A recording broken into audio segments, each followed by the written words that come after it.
In the second half of the 2000s, I was an edgy teenager, and as such, I had declared myself an atheist. I went online in search of atheist content, and surely enough I found it. It was the Atheist Experience on YouTube, a show where Christians can call in and have debates with real atheists. It was fun to listen to, and I felt more validated and smarter after each episode, so naturally I wanted more. And so I came across this guy right here. TJ Kirk, the Amazing Atheist. The OG YouTube skeptic, at least for me. And the main gist of his content, early on at least, was opposing American fundamentalist Christians, who actually used to be a presence on YouTube back then, believe it or not. And by that I mean people producing content which was solely focused on Christianity. Not long after I came across Thunderfoot with his series about creationism, and Pat Condell, one of the best atheist orators on YouTube at the time, and then Armored Skeptic at some point, along with a few others I cannot really recall anymore. At that time, anti-religious content was the bread and butter of the YouTube skeptosphere. Up until around the early 2010s, I should say, where all of their contents pretty much at the same time started shifting towards a certain direction. Skepticism against Christianity started fading into the background. And I mean, no wonder, the well wasn't that deep. There was a finite amount of arguments in favor of Christianity, and it wasn't the brightest people making them, so long story short, the YouTube skeptosphere had to look for new content. And guess what? They fucking found it.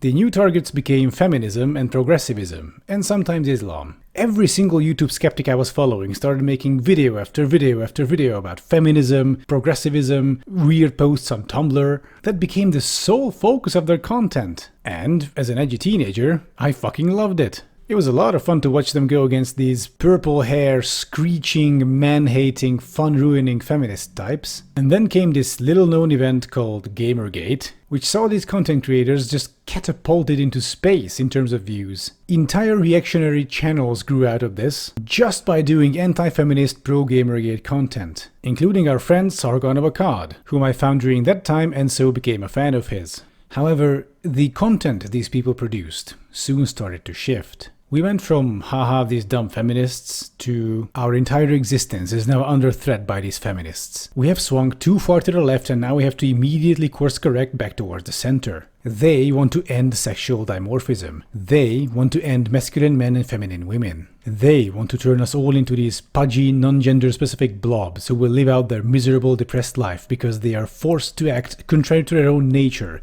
in this ultra PC hell that we're constructing, that is flowing out of these SJW-infested universities, which are now basically these progressive indoctrination centers. If you let them win, you will not see any more hot women or masculine men. They say it's sexist. We know it's normal. What do? The left has simply flung too far. I mean, hey, we're classical liberals, we believe in the meritocracy, we believe in colorblindness. I guess our only choice now is conservatism. If you are a classical liberal, a centrist, you have to vote for conservatives to try and drag the liberal left back towards the center from this insanity. This is where I was, along with millions of others. Without me noticing, this anti-feminist, anti-SJW classical liberal content had managed to implant this debilitating fear inside me. I honestly felt attacked, really, under siege. Skeptics told me that feminists think that my masculinity is toxic. What? That's not true. I'm just a normal guy. I'm not toxic. My god, these feminists are insane. What's this? They're now harassing some kind of old Canadian college professor or something? Jesus, that's terrible. As time went on, I sank deeper and deeper into essentially doomerism. And consequently, I was listening to more and more Sargon of Akkad.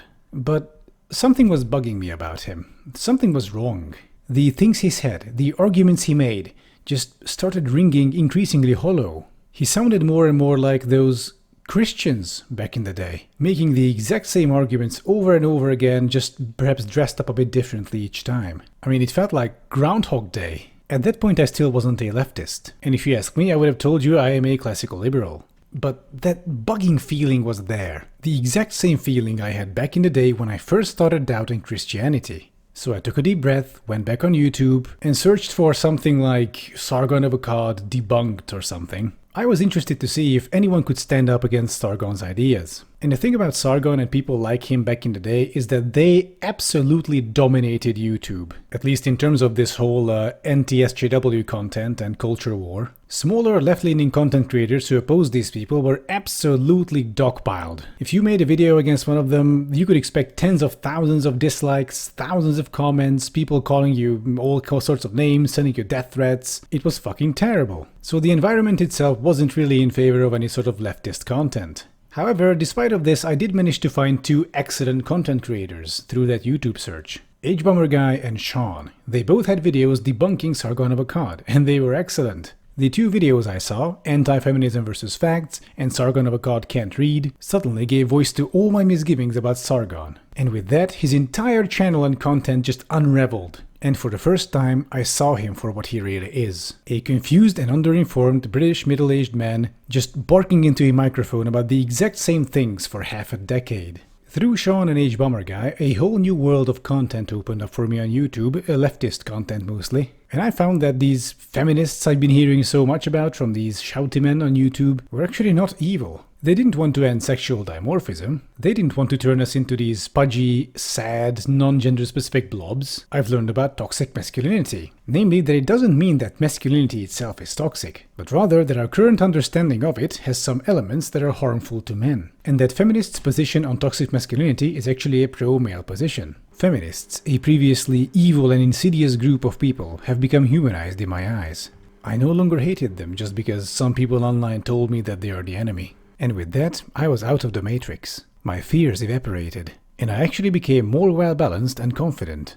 Looking back at all the content I used to watch, all the alt-right type content, it all looks silly in retrospect. But I now also understand much better how someone can just be stuck in it. The number one factor that keeps people there being fear, which, coincidentally, happens to be one of the main driving forces behind modern conservatism. No wonder they found each other. As the years went by, some of these shouty men actually broke away from the alt-right, moving towards the center-left. But others, including Sargon of Akkad, have slipped deeper into it. Sargon himself became a white nationalist, and now serves as one of the many entry points for disaffected youth towards the far right. But thankfully, I think I've managed to avoid that vortex, and now I'd like to help other people do the same.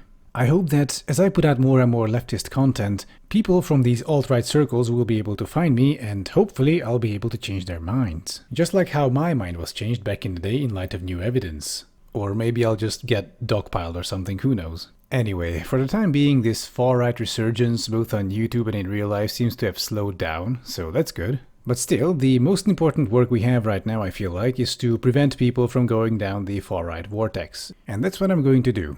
Aside from making videos dunking on Elon Musk's stupid fucking ideas. First off, because I really enjoy doing them, and second, because those things pull some serious audiences, like holy shit. Anyway, I hope you enjoyed this little blurb from me, and if you like my content, then please consider liking and subscribing. And I'll see you when I'll see you.